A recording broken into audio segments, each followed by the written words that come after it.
वो साल था 1956। खुद को मिस्र के तत्कालीन राष्ट्रपति जमाल अब्दुल नासिर का शिष्य बताने वाले एक इंसान ने लीबिया के हक और बेहतरी के लिए लड़ने का दावा करना शुरू किया। नाम था उसका मुअम्मर गद्दाफी। नासिर ने स्वेज नहर को मिस्र की बेहतरी का रास्ता बनाया था, तो गद्दाफी ने तेल के भंडार को इसके लिए चुना, क्योंकि लीबिया में 1950 के दशक में तेल के बड़े भंडार का पता चल गया था, लेकिन उसके खनन का काम पूरी तरह से विदेशी कंपनियों के हाथ में था, जो उसकी ऐसी कीमत तय करते थे जिससे लीबिया को नहीं बल्कि खरीदारों को फायदा पहुंचाता था। गद्दाफी ने तेल कंपनियों से कहा कि वो पुराने करार पर पुनर्विचार करें, नहीं तो उनके हाथ से खनन का काम वापस ले लिया जाएगा। लीबिया वो पहला विकासशील देश था जिसने तेल के खनन से मिलने वाली आमदनी में बड़ा हिस्सा हासिल किया। उसी दौर में इजराइल और फिलिस्तीन में संघर्ष चल रहा था। गद्दाफी इजराइल विरोधी आंदोलन में भाग ले रहा था और 1960 के शुरुआती दिनों में गद्दाफी लिबिया की सेना का हिस्सा बना और लिबिया में क्रांति के दौरान लिबिया की कमान संभालते हुए 42 साल पहले उसने राजा इद्रीस का सैनिक तख्ता पलटकर सत्ता हासिल की। उस वक्त मुअम्मर गद्दाफी एक खूबसूरत और करिश्माई फौजी अधिकारी था। उसकी तेल खनन नीति के लिए उसे किसी तेज दिमाग राजनेता की तौर पर देखा जा रहा था। 1970 के दशक में अरब देशों की पेट्रोबूम यानी तेल की बेहतर कीमतों से शुरू हुआ खुशहाली के दौर का नायक था गद्दाफी। शुरू के सालों में उसने कई अच्छे काम किए और देखते ही देखते वो लीबिया का हीरो बन गया। गद्दाफी ने अपने शुरुआती दौर में लीबियाई नागरिकों के लिए कई स्कीमें शुरू की। लोग इस इंसान में अपना रहनुमा देख रहे थे। कहते हैं, ताकत और ओहदे का नशा दुनिया का सबसे गंदा नशा होता है, और यही नशा अब तक इस इंसान पर भी चढ़ चुका था। उसने इसके बाद ऐसे ऐसे फैसले लिए कि नायक से खलनायक बनता चला गया। ताकत के नशे में गद्दाफी ने आतंकवादी तत्वों का साथ देना शुरू कर दिया और धीरे धीरे एक तानाशाह बनता चला गया। एक ऐसा तानाशाह जो अपने किसी भी विरोध को बर्दाश्त करने को तैयार नहीं था। जो भी उसके खिलाफ आवाज उठाता उसे गोली मार दी जाती। ये उस तानाशाह के तानाशाही दौर की शुरुआत थी, जो अब खुद को ही लीबिया का खुदा मानने लगा था। ये वो इंसान था जिसकी पैदाइश एक खाना बदोश खानदान में हुई थी। शुरुआती दिनों में जिसके पास खाने पीने के लाले थे, लेकिन जब ऊपर वाले ने इस इंसान को दिया तो इतना दिया कि संभाले नहीं संभल रहा था। दौलत, शोहरत और ताकत क्या कुछ नहीं दिया इस इंसान को भगवान ने, लेकिन इन चीजों के लिए भगवान का शुक्र अदा करने के बजाय ये खुद ही खुदा बनने की कोशिश करने लगा।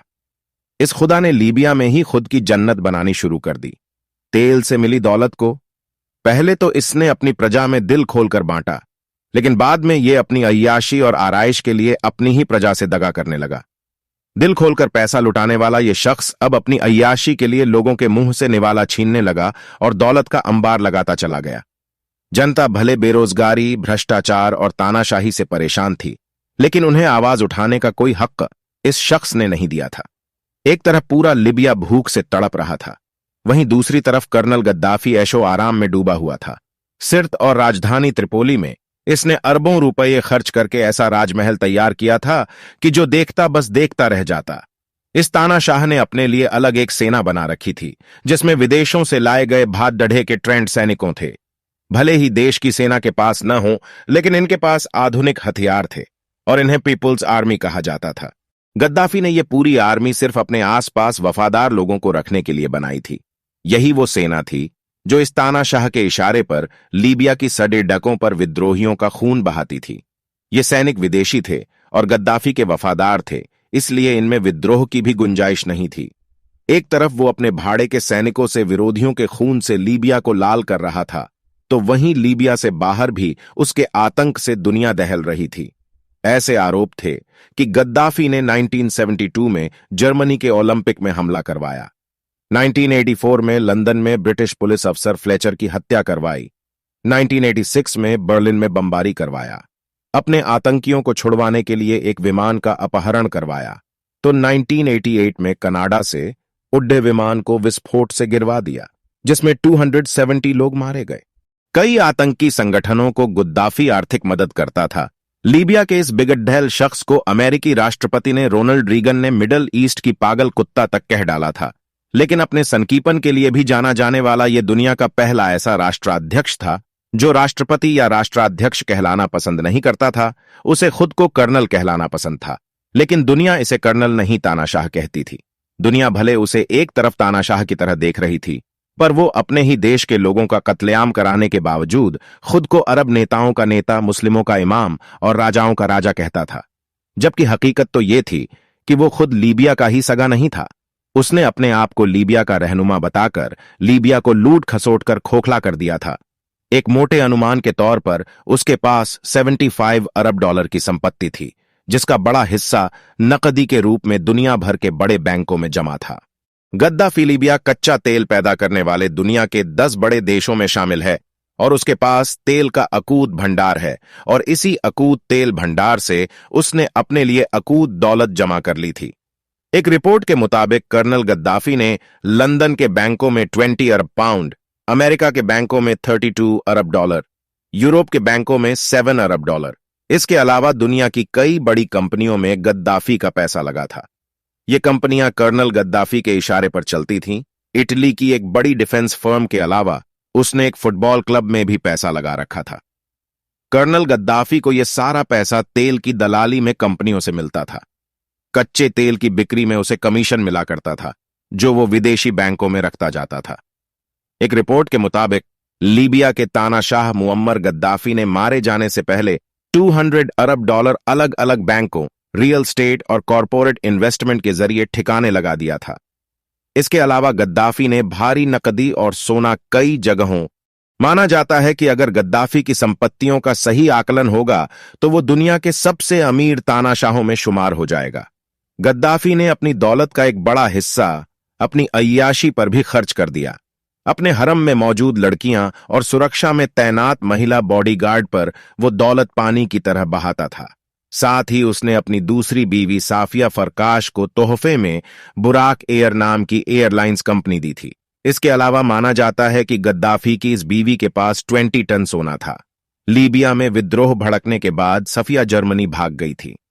इस तानाशाह ने बादशाह की तरह अपने महलों में हरम बनवा रखा था, जिसे उसने दूर दूर से लाई गई खूबसूरत लड़कियों से आबाद किया था। ऐसी लड़कियां जो इस तानाशाह के दिल बहलाने का सामान हुआ करती थीं। गद्दाफी ने अपनी अय्याशी कभी दुनिया से छुपाने की कोशिश नहीं की। लीबिया का यह तानाशाह अपने हरम के अलावा अपने इर्द गिर्द भी खूबसूरत लड़कियों से घिरा रहता था। दिन के 24 घंटे 30 से 40 खूबसूरत कुमारी लड़कियां इस तानाशाह की सुरक्षा में तैनात रहती थीं। ये वो लड़कियां होती थीं जिन्हें कर्नल गद्दाफी ने खुद अपनी सुरक्षा के लिए चुना था।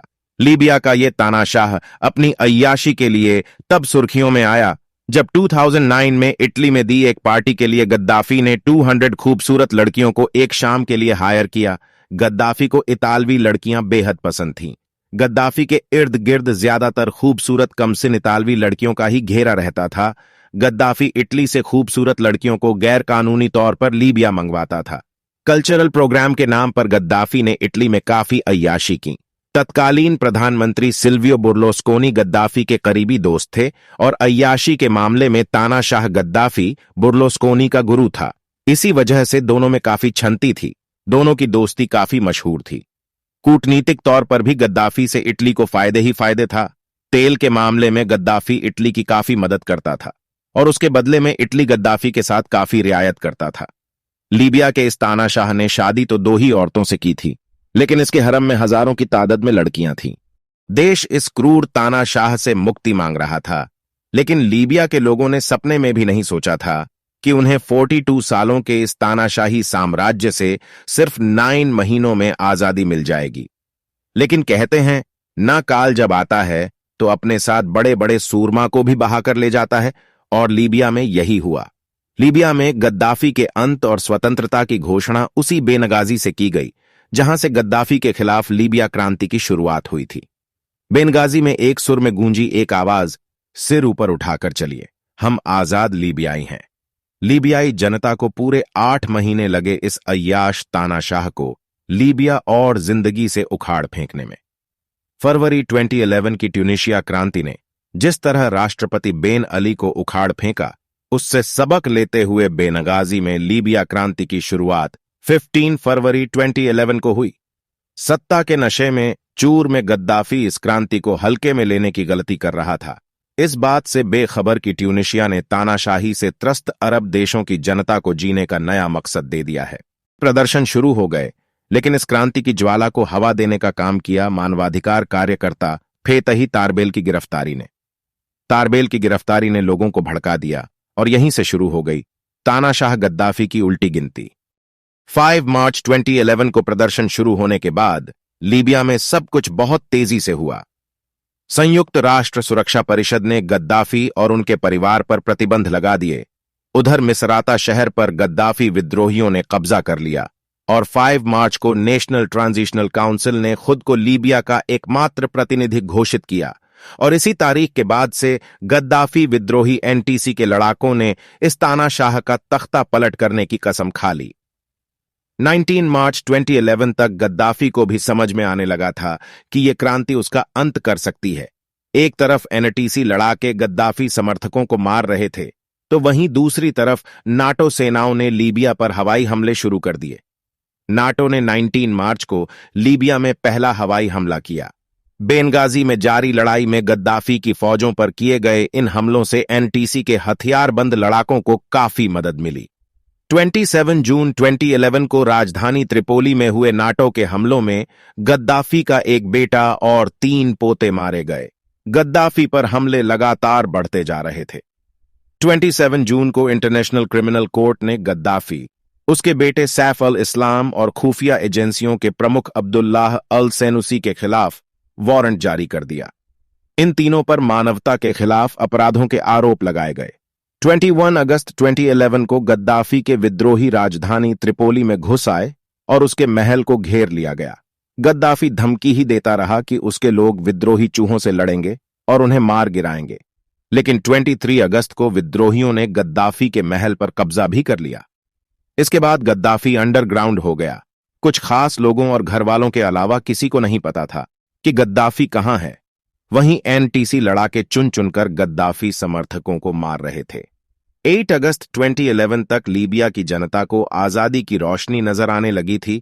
उधर लीबिया के अंतरिम प्रधानमंत्री महमूद जिब्रिल भी पहली बार त्रिपोली पहुंच गए। आखिरकार 20 अक्टूबर 2011 सिरते पर एनटीसी का कब्जा कर लिया और यहीं एनटीसी के लड़ाकों को एक पाइप में छिपा मिला 42 सालों तक लीबिया पर राज करने वाला तानाशाह कर्नल मुअम्मर गद्दाफी, जिसने 4 दशक तक अपने ही मुल्क और अपने ही मुल्क के लोगों को जूती की नोक पर रखा। वो अब खुद उन्हीं लोगों की जूती के नीचे जिंदगी की भीख मांग रहा था। पकड़े जाने पर गद्दाफी जिंदगी की भीख मांग रहा था और कह रहा था कि मुझे गोली मत मारो। जिस पुलिया में कई दिनों तक खुद को छुपाए था, गद्दाफी उस पुलिया को जब विद्रोहियों ने घेर लिया तो छटपटाने लगा। कर्नल लीबिया का यह क्रूर तानाशाह भाग न सके, इसलिए दोनों पैरों में पहले ही गोली मारी जा चुकी थी, लिहाजा वो खड़ा भी नहीं हो सकता था। गद्दाफी को यूं बेबस देख बरसों से त्रस्त जनता खुशी से पागल हुए जा रही थी। आलम यह था कि गद्दाफी को जान से मारने की होड़ मची हुई थी। विद्रोही सेना के जवान आपस में छीना छपटी कर रहे थे। इसी छीना छपटी में आखिरकार एक गोली चली और 41 साल 11 महीने 22 दिन तक लीबिया पर हुकूमत करने वाले लीबिया के सबसे बड़े तानाशाह का अंत हो गया। लेकिन सवाल यह था कि 8 महीने तक ये तानाशाह लीबिया में रहते हुए भी विद्रोहियों के हाथ कैसे नहीं लगा। 8 महीने तक आखिर कहां छुपा था colonel Muammar Gaddafi. Colonel Gaddafi ने लीबिया में छुपने के लिए ऐसी ऐसी भूल भुलैया बना रखी थी जहां तक पहुंचना आसान नहीं थी। लीबिया पर गद्दाफी बाग अल अजीजिया से हुकूमत चलाता था, लेकिन अपने इस महल के नीचे उसने सुरंगों का ऐसा जाल बिछा रखा था जहां से वो कहीं भी पहुंच सकता था। यही वो जगह थी जहां गद्दाफी के छुपे होने की खबर मिली थी, लेकिन विद्रोही जब तक पहुंचते गद्दाफी यहां से भाग चुका था। गद्दाफी के इस पाताललोक की सुरंगें सिर्फ एक जगह तक नहीं जाती, बल्कि ये समुद्री तट और हवाई अड्डे तक से जुड़ी हुई थी। ये सुरंगें इतनी लंबी हैं कि इनमें एक छोटी कार तक चल सकती है। गद्दाफी का हर बंकर कंक्रीट की 10 फीट मोटी दीवार से बना है। ये ऐसे बंकर थे जिस पर एटम बम तक बेअसर थे। उस वक्त बंकरों से इतनी तादाद में राशन मिला कि जिस पर कई महीने तक गद्दाफी का पूरा परिवार और उसका स्टाफ गुजारा कर सकता था।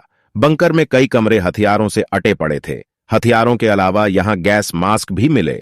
गद्दाफी को डर था कि अगर उसके दुश्मन बंकर के अंदर दाखिल नहीं हो पाए तो वो गैस से हमला कर सकते हैं। बंकर गद्दाफी ने अपने बुरे वक्त में छुपने के लिए बनवाए थे, लेकिन आखिरी वक्त में यह भी गद्दाफी के काम न आया और विद्रोहियों ने उसे ढूंढ लिया। और वो दर्दनाक मौत दी कि सदियों तक इसे जमाना याद रखेगा।